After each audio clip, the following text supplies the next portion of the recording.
Hey guys, welcome back to another video. This is Roy from Roy D Strength and Conditioning. I hope you guys are doing well and safe. And today's session is another one for you to do at home with no equipment, minimal space, and will last you just 25 minutes. So you must have heard of a Tabata style training where it's 20 seconds on, 10 seconds off. You have 8 exercises in that one round. So it will last you 4 minutes. Then you take 30 seconds to a minute rest, and then you've got to complete 5 rounds in total, or you can do 7 rounds if 5 rounds too little, or you can drop down to 3 rounds if you just want a shorter workout. But if you stick with 5 rounds, it should take you about 25 minutes and you'll be finished. It's a component of strength as well as some conditioning work in it.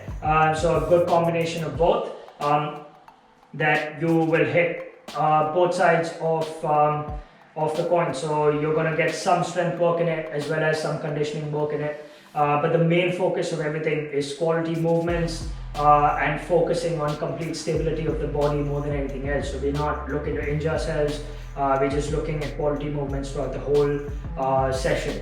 I'll take you through the exercises. All of them will be down in the description, so you don't have to worry if you don't catch them while I'm saying them. So let's get straight into the session. So the first one's a backward lunge to a kick.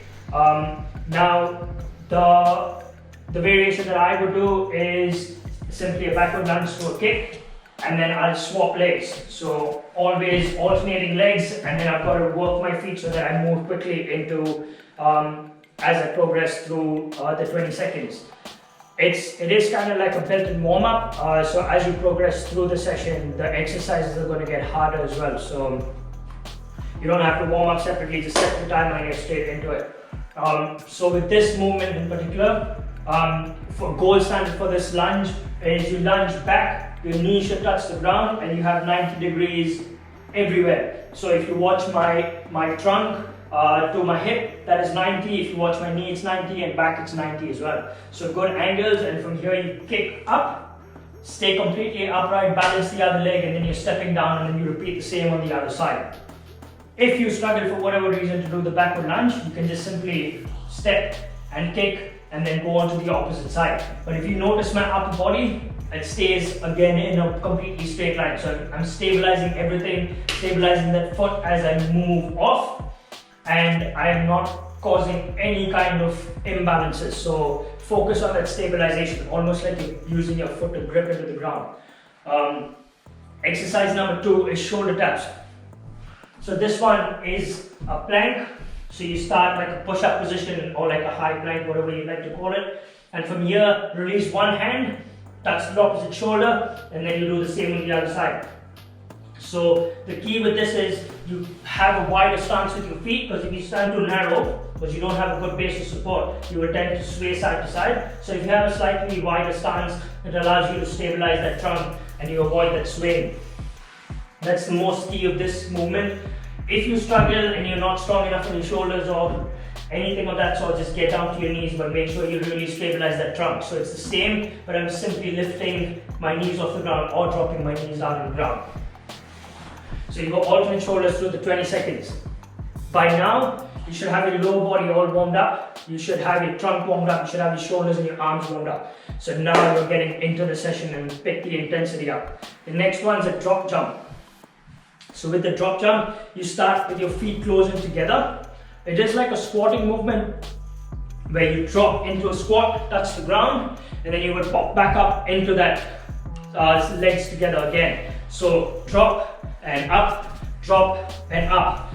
Now the key of this exercise as well is you've got to stay completely straight with your upper body while you drop into the squat. So there's your spine does not flex whatsoever, so it stays in a completely high movement. So picture yourself completely pinned with your shoulders, your chest stays nice and upright, and your back stays nice and compact as well. So when I drop into that and I start sinking, that does not happen. It stays completely pinned, and for me, I take my butt towards the ground and I touch the ground and pop back up, and then that same momentum brings my legs back in, but my upper body always stays straight. So it's my legs doing the work and not my upper body. I've got to stabilize that. So from here, drop, pop back up, drop, pop back up, and if you get faster, that's what it looks like.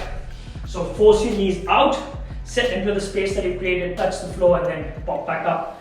If you struggle for that variation, just simply go there and that, or you can go deeper into the squat. Whatever is your range of motion, whatever is your fitness level. Number 4 is a skater jump. So you must have seen this before as well. It's simply pushing off to one side, balancing off, and then pushing off to the other side. If you're competent, get faster.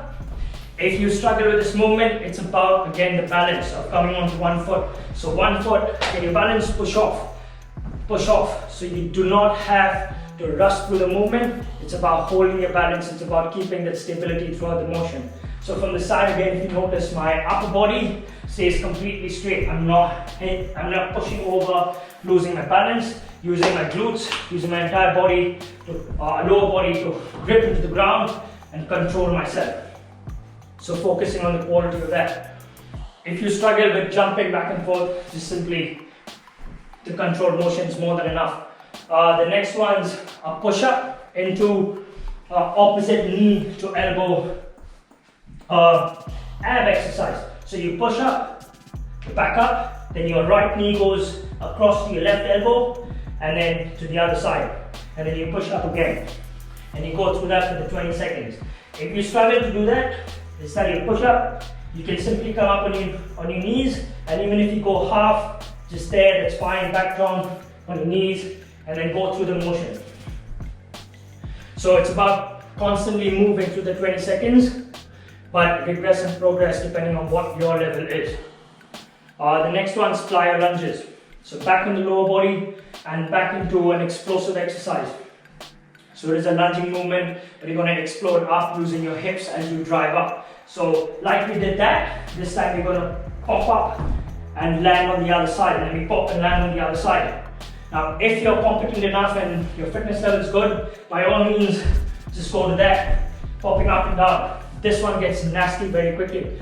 So pick what you're doing, and if you struggle to do that, just simply step, drop to the other side, step, drop to the other side, step and drop. Once you start progressing, you can go there, together, drop. So from the front it looks, start together, drop, bring together, drop, together, drop, and then start progressing in the Plyo Lunges.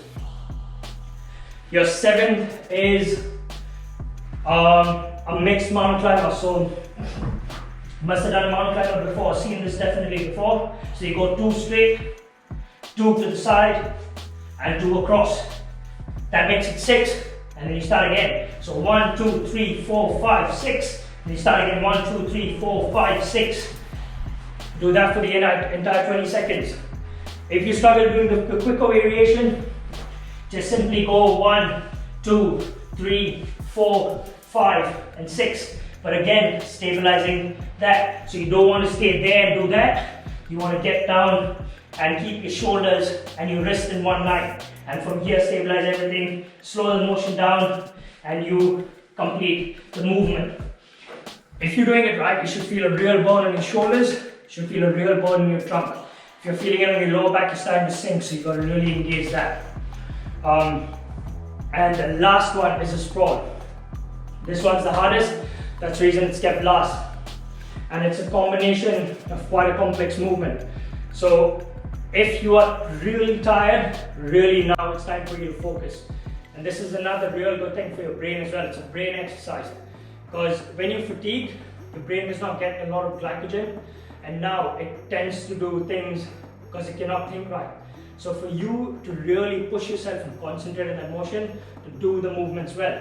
So your sprawl, you start standing up, or you can start in a plank. You're going to start standing up. From here you sink into a squat, get your hands down to the ground, and from here you balance your hands, push your legs back out, and then you will reverse the motion. So pop back in, push your hips down, keep your back straight, and then stand up again. That is one sprawl. And then if I had to do it quickly, it would look like that. That is what it looks like, but you get quicker with it. Again, completely going to your level of fitness. If you struggle to do that, you can even start down, step with the right, step with the left, stand up, and then reverse the movement. So hands down, step back, and then you will initiate with your left leg. Left, right, and stand up. And slowly start getting quicker into the motion. Those were our 8. I hope you really like the session. It gets hard very quickly. 20 seconds may not seem like a lot, but it is 25 minutes long as a whole, and you will be in and out really quickly. You will not even realize it, and then you're done for the day, and you can look forward to the other things that you've got going on. So I hope you really like it. Let me know if there's anything that you need to know, and I will see you guys